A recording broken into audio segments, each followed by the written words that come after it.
இந்த புதுவையிலே இந்த விநாயகர் சதுர்த்தி ஊர்வலில் நான் ஐயா கோபால்ஜி ஆரம்பித்த இந்துக்கள் ஒற்றுமைக்கான அடையாளமான இந்த விநாயகர் சதுர்த்தி விமர்சனத்தில் கலந்துக்கல ரொம்ப மகிழ்ச்சி அடைகிறேன்.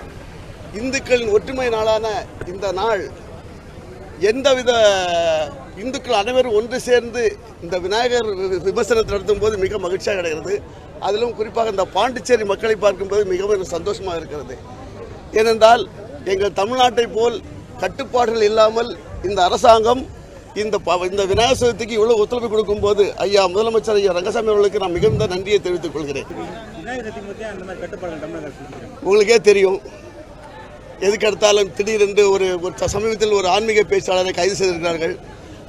அவர் பாவம் ஒரு ஒல்லியாக இருக்கும். அவர் அரசு பண்ணுறதுக்கு ஒரு 100 போலீஸு எவ்வளவு ஒரு பெரிய ஒரு அக்கிஷ்டம் பிடிக்கிற மாதிரிலாம் பண்ணிருக்காங்க.